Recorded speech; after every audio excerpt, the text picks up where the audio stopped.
Businesses booming come to a halt during the COVID-19 pandemic in Iowa. Thousands sent home to turn a house into an office space. At the beginning, I was almost kind of in denial, like, you know what, this is only going to be a week or two. Tonight, Iowans who pivoted to adapt, weather change, and move forward. I furloughed my staff and shut the doors and thought, you know, this is it. And a reason to have hope despite so much pain. Coronavirus Cause and Effect, Iowa Impact, Episode 6.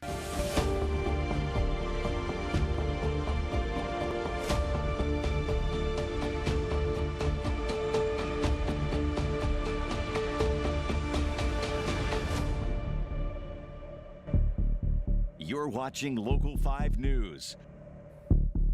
You are watching our final episode in our COVID-19 series. Nearly every aspect of our lives has changed since the pandemic began, and for a lot of us, that change manifested through our jobs. As Local 5's John Diaz shares, Iowans took on the challenge of working from home and making it all work.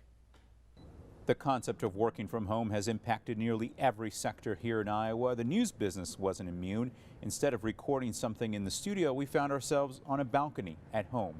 But we still step out, and tonight we take you to Ames to meet Paul LaFleur, a civil engineer who's had to find a way to re-engineer his home and his life.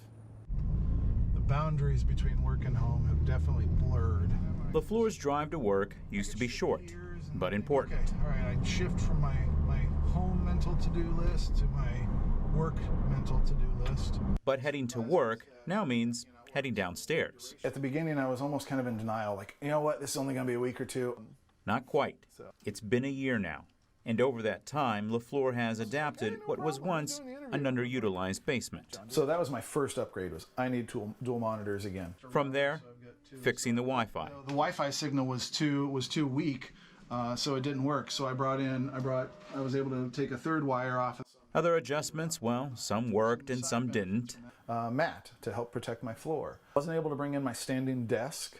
That's unfortunate. I don't have my whiteboard. Then came changes to his daily routine. For example, LaFleur and his wife essentially became co-workers. And we're both also pretty loud. We just have loud voices. And so when we're on meetings, you know, when I hang up, she'll be like, wow, you were really loud. Not as loud as this guy, who likes to show up during Zoom meetings and TV interviews. Changes like these could have long-term impacts. There's studies that say that productivity is up. There's studies that say productivity is down. But some people are very comfortable in their setting at home, while other people want to really go back to work. In that regard, LaFleur is a bit on the fence, especially because of his kids. And they just hang out and just be around me. And it's nice to have that time with them, because I know they're going to be gone here in a year and a half off to college someplace. I won't have that time with them, so I'm glad to have it now. In Ames, John Diaz, Local 5 News, we are Iowa. Nearly 1 in 6 restaurants across the U.S. had to close for good during the pandemic. Industries like food service weathered ever-changing local rules. Some forced to close for good, while others did what they could to continue.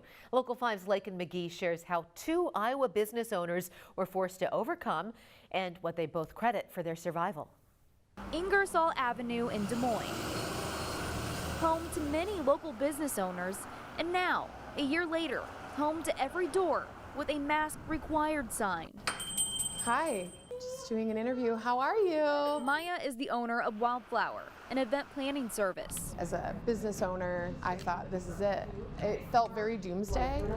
I furloughed my staff and shut the doors and thought, you know, this is it. I made sort of a request via Instagram and said, you know, don't forget about us. And the community listened. Thanks so much. Where we lost business, we sort of picked up in another way. Customers began ordering flowers for those they couldn't hug or even see face to face. You know, she adapted. She made it work that we could swing by and do curbside delivery. Everything shifted and she made it happen.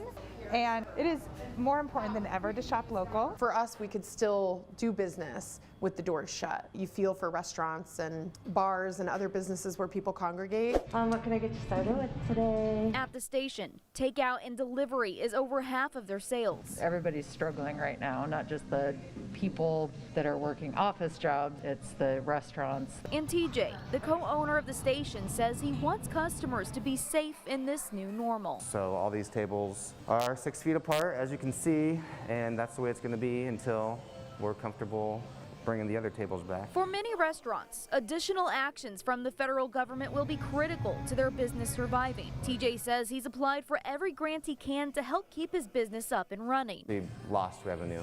There's obviously lost revenue. Yeah, definitely.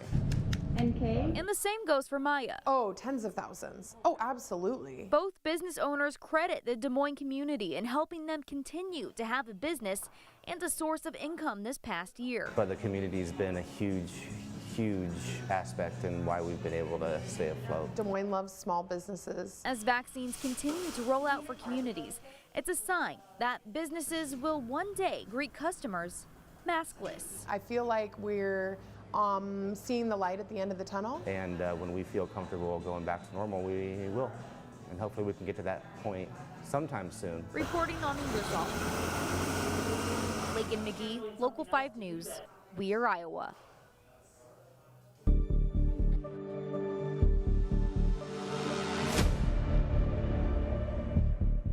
From the start of the pandemic, we were closely watching COVID numbers in Iowa, cases, hospitalizations, and deaths. And now with vaccines in Iowa, we have another number to monitor, a number of joy and hope. Local 5's Holly Schlesselman shows the daily trends in Iowa's vaccination rate. The pandemic isn't over yet, but our sense of normalcy is creeping closer. So how do we move forward with vaccine data? Let's dive in. Iowans should track vaccine data like any other COVID data to determine the safety of their community. The idea is that we're looking to see how many of us are protected against getting this virus. Because again, when you've got a virus that moves from one person to the other, if you limit its ability to do that, then you limit the number of people who can get sick or even die. Let's take a look at administration rates so far. To clarify, the Iowa Department of Public Health counts both first and second doses for shots administered per day. This data do not include vaccination rates from the Federal Pharmacy Partnership for long-term care facilities. Daily trends show Iowa is increasing vaccination rates quickly. Doses administered per week are also on that track, except for the week of February 15th. This dipped due to the massive winter storm that swept across the country. Data from the CDC shows Iowa is lagging slightly behind doses administered compared to delivered. On March 11th, the state reportedly had more than 1.2 million doses allocated from Pfizer, Moderna, and Johnson & Johnson. Less than 1 million were administered at that point. Looking at vaccination rates by population, the CDC says 10.8% of all Iowans are vaccinated as of March 11th. According to data from the IDPH and Census.gov, Johnson, Clay, Clark, Louisa, and Wright counties are leading the charge with vaccination rates by population. Health experts urge everyone to get their shot when they are eligible, no matter which manufacturer it's from. The more of us able to take advantage of preventative tools like vaccines, the sooner we can get back to normalcy. In the studio, Holly Schlesselman, Local 5 News, we are Iowa. As of this afternoon, Iowa surpassed 1 million doses given and just 10,000 shy of 1 million Iowans with the shot.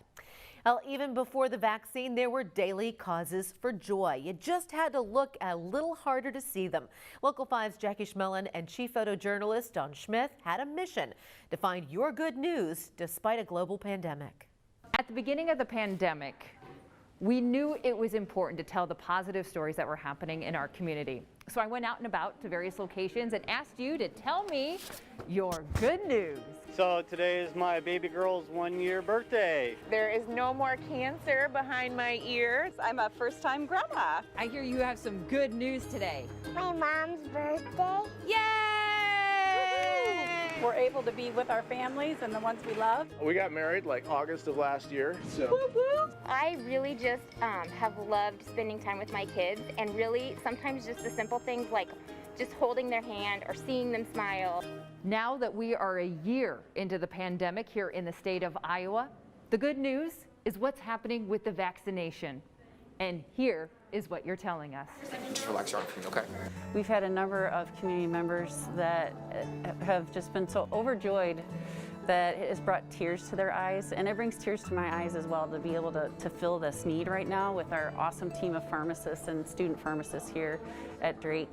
Well, I tell you, it's huge for me because I've been teaching remotely because I have some high-risk health factors. And so today is going to allow me to be back in my classroom with my students. I was really fortunate and have been able to get both doses of the vaccine.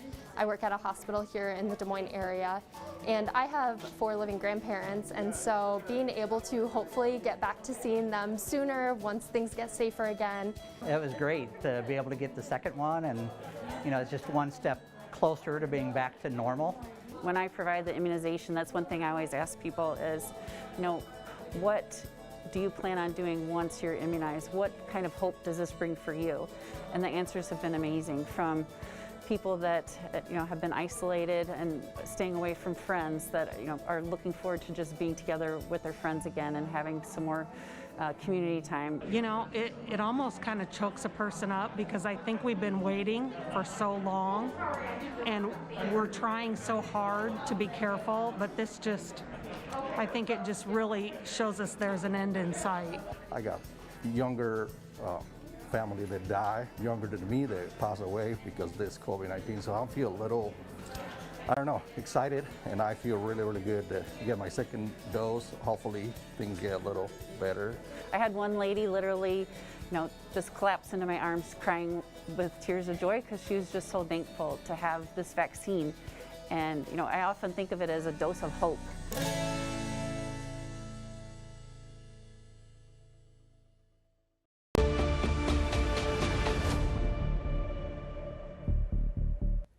The pandemic has touched every one of our lives. Lost jobs, fewer childcare options, not enough money coming in. All of that impacts our economy, how strong it is. Local 5's Sarah Beckman digs into the numbers and why they matter. Tonight, we're going to give you a little economics lesson. I promise it's not like back in school where your eyes glossed over listening about numbers and data and graphs. Our guide for this is Dave Swenson, an economist at Iowa State University. He really gets numbers. I've been doing it for 32 years. Now that you met Dave, let's talk about Iowa's economy. It was pretty healthy before the pandemic. Low unemployment rate, good amount of jobs, good headlines. In March and especially into April of 2020, employment went down by 12%.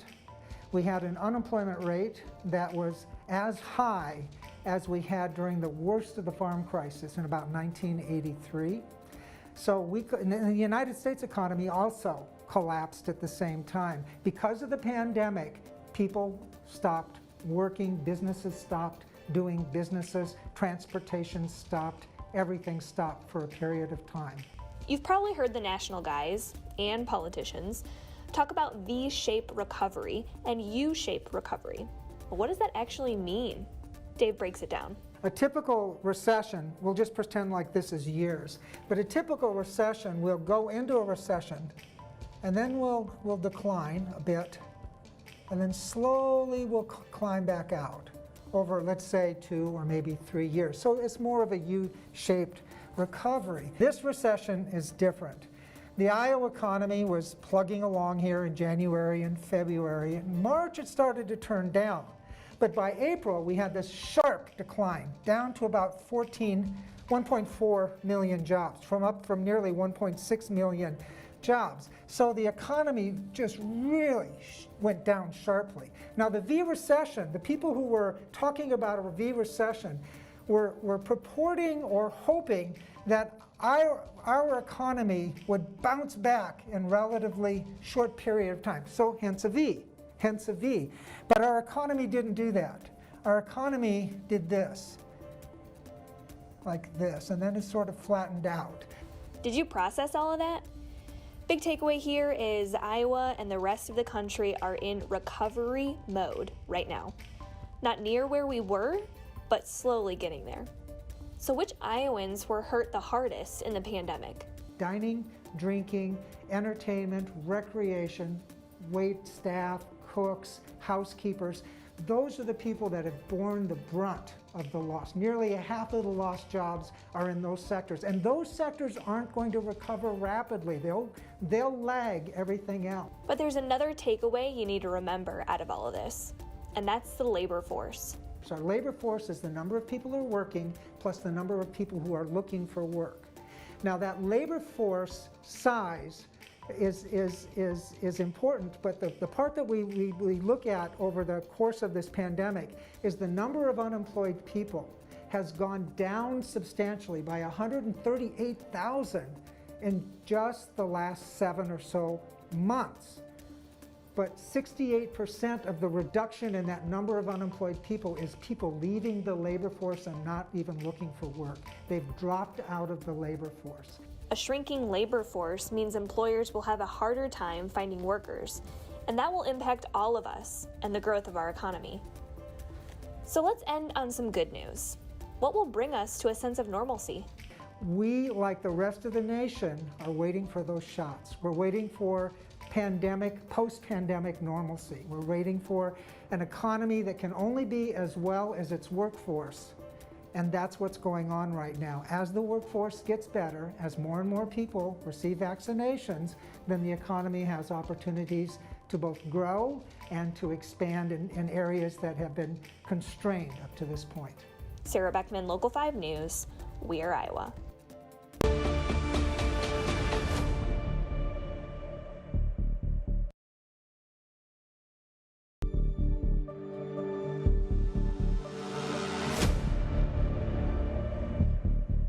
Each night, we're taking time to highlight some of the lesser-known heroes of the COVID pandemic in Iowa.